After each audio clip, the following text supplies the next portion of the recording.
not as loud as it was last week. We're losing viewers by the week. Welcome, everybody. This is the LEGTV's League of Extraordinary Genitals Fantasy Football Show, the #1 rated fantasy football show in the entire world, and I'll put money on it that that's true. I'm your host, as always, JD Brake, the commissioner of the league. We've got a lot of things to talk about, a lot of matchups. First week's out of the way, a lot of surprises, a lot of not so surprises, James. But first, let's find out what goes on around the NFL this week. A lot of big news, around the NFL, So, all right, so the 49ers went to Dallas, and a good percentage, the 91,000 attendants, were wearing red jerseys and cheering for the 49ers. The red-colored jerseys were so overwhelming, Tony Romo's receivers were wearing the 49ers jerseys as well.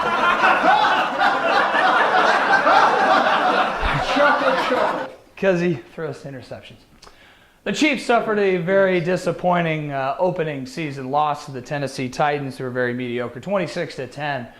When the media caught up with Coach Andy Reid, he told reporters, "I haven't been this disappointed since they canceled all-you-can-eat cheddar biscuit night at Red Lobster."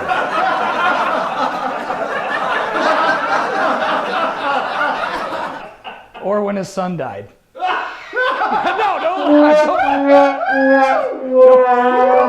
Don't laugh at that. That's terrible. That's terrible. Seattle Seahawks safety Earl Thomas was studying other NFL defenses this week, trying to figure out what makes the Seahawks so special and different from the NFL.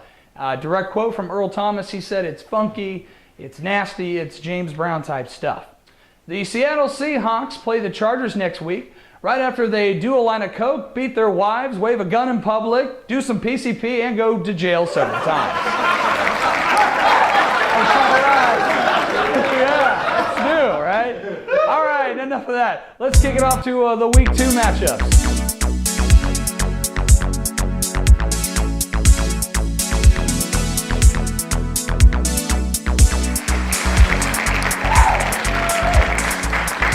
All right, we're going to introduce a brand new segment. Hopefully it's not as terrible as last week's, but we're going to have two of our owners go face-to-face, and we're going to run down the matchups because, frankly, I'm tired of doing this on camera. So we have in studio Abalash Reddy from Judas Beast Mode and Hoffa Award winner for 2013, James Yarnell and the Woolly Mammoths. All right, let's kick it over. Gentlemen, are you ready? All right, guys, to the first game, we have a record-setting 15-game win streak online, party like a Gronk star, going to surprisingly efficient Eric Duvall, who scored 211 points, Andrew Luck versus Drew Brees, Des Bryant versus Cordell Patterson, Brian Marshall versus Roddy White. Who's going to win this one? Brees with the dog pound or Luck with party like a Gronk star? Avi. I'm going to go with DeVault, and the reason being he's a Cleveland fan that's usually pretty happy early, and then the wheels fall off the wagon. I like that answer. James, what do you have to say? I think DeVault will win this. I hate to say it because Luck's on the Colts, but it's wrong to go against Drew Brees. You can both go to hell, Stuttering Jack. All right, here's the next game. Ursay's Billionaires is coming off of the beat against Nickel to Nickel, the #1 overall team, predicted by Outlash Ready to be one of the early front runners. Russell Wilson going for Nickel to Nickel. Peyton Manning going for Ursay's Billionaires against the Chiefs, who look pretty bad. Who wins this one? It's a wash at every other position. Avi. I think this will be Nickel's year, and then next year he'll probably die from lung cancer. All right, good prediction. James Yarnell. Billionaires can't go against Peyton Manning. Good call. All right, next up we have Judas Beast Mode, Abalash Ready versus Joe Murdoch. Does Joe need to win this badly, starting off 0-1? Avi. I'm going to Joe Murdoch up this weekend. That's all I got to say about that. James, Aaron Rodgers for intentional pounding with Larry Fitzgerald, very disappointing output. On the other side, Nick Foles, not so great for Judas Beast Mode. Who pulls this one out? I say Judas Beast Mode just because their name is awesome. It's metal. That's good insight. All right, and this is being dubbed the Douche Bowl. Jack over the Tannehill versus James Turbo, touchdown syndrome. It's Tony Romo versus RG3, and what could be one of the lowest scoring matchups for both quarterbacks. Tannehill with Romo and Thomas and Jones and RG3, Jordy Nelson and Cooks and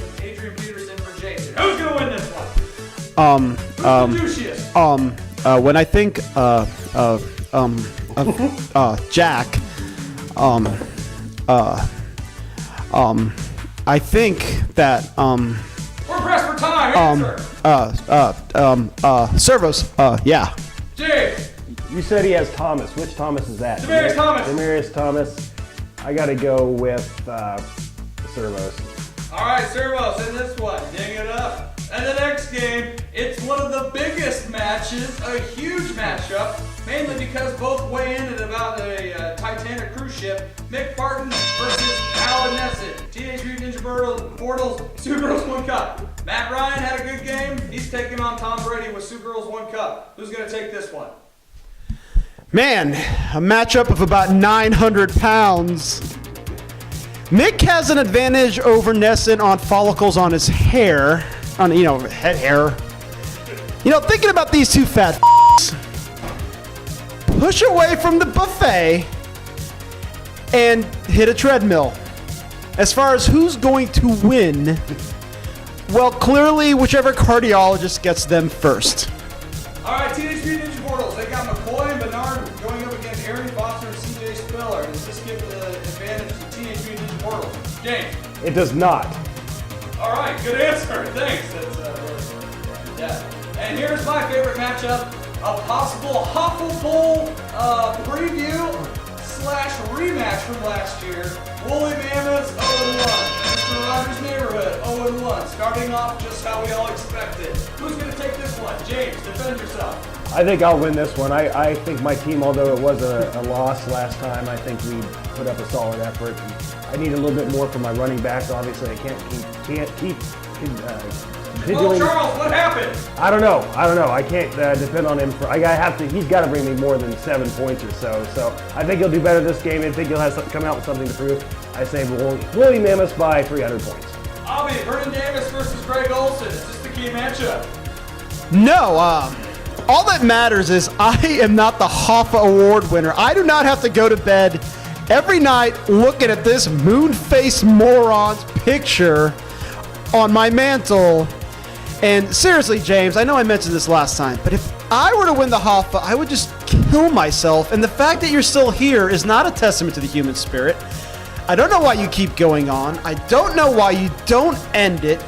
I mean, winning the Hoffa to me would be as dark as your liver as far as my mood. James is chugging gin and tonic. All right, let's go kick it over to Sprinkles to give us our lock gorilla pick of the week.